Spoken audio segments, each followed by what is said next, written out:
بسم اللہ الرحمن الرحیم۔ السلام علیکم ناظرین، آپ دیکھ رہے ہیں یوٹیوب چینل ناظرین، میں ہوں وسیم ذاکر۔ حال میں ایک دلی میں ایک ڈبیٹ ہوا جس کا ٹائٹل تھا کیا خدا کا وجود ہے۔ اس میں بالی ووڈ کے مشہور گیتکار اور رائٹر جاوید اختر، جو کہ خود کو ایتھیسٹ کہتے ہیں، اور ان کے مقابل سامنے اسکالر مفتی شمائل ندوی صاحب جو ان کے سامنے تھے، اور اس شو کی جو ہوسٹنگ کر رہے تھے وہ انڈیا کے جرنلسٹ سورابھ دویدی نے، جو للن ٹاپ کے ایڈیٹر ہیں۔ یہ ڈبیٹ اصل میں کچھ ماہ پہلے کی ایک واقعے سے شروع ہوا تھا۔ سپتمبر میں ویسٹ بنگال کی اردو اکیڈمی نے جاوید اختر کو ایک سیمینار میں بلایا تھا، لیکن کچھ وجوہات کی وجہ سے دھرنے اور کچھ ایسے پروٹیسٹ ہوئے تھے جس کی وجہ سے ان کو وہ شو کینسل کرنا پڑ گیا تھا۔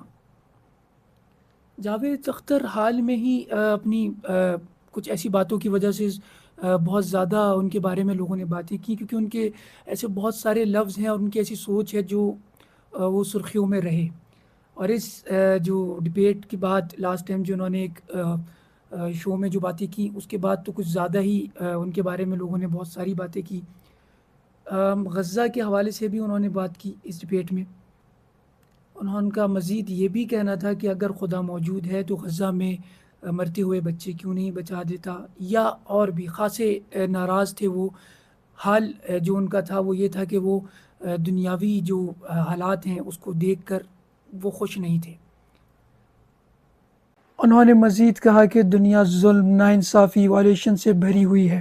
اگر خدا چھوٹی چھوٹی باتیں سن سکتا ہے، لوگوں کو گرین کارڈ دلا سکتا ہے، جاب دلا سکتا ہے، شادیاں کرا سکتا ہے، تو غزہ کے بچوں کو کیوں نہیں بچا لیتا۔ اس اسٹیٹمنٹ کے بعد سوشل میڈیا پر جاوید اختر کو کافی تنقید کا سامنا کرنا پڑا۔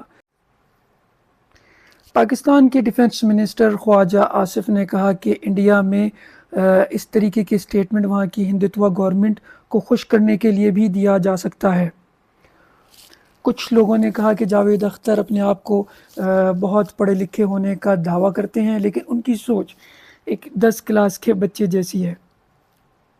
دوسری طرف مفتی صاحب نے جواب دیا کہ دنیا میں ایول اس لیے ہے تاکہ انسان کا امتحان ہو اور آخرت میں انصاف ہوگا۔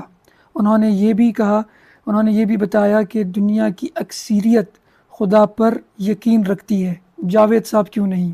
یہ ایک سوالیہ نشان بھی ہے، اور خود ایک سوال بھی لوگ پوچھ رہے ہیں جاوید صاحب سے۔ ڈبیٹ کے بعد مفتی صاحب نے کہا کہ یہ انڈیا کا کرنٹ انوائرمنٹ میں پیسفل ڈسکشن کا مائل سٹون ہے۔ ناظرین، اپنی رائے کا اظہار کامنٹ باکس میں ضرور کیجیے گا۔ خدا حافظ۔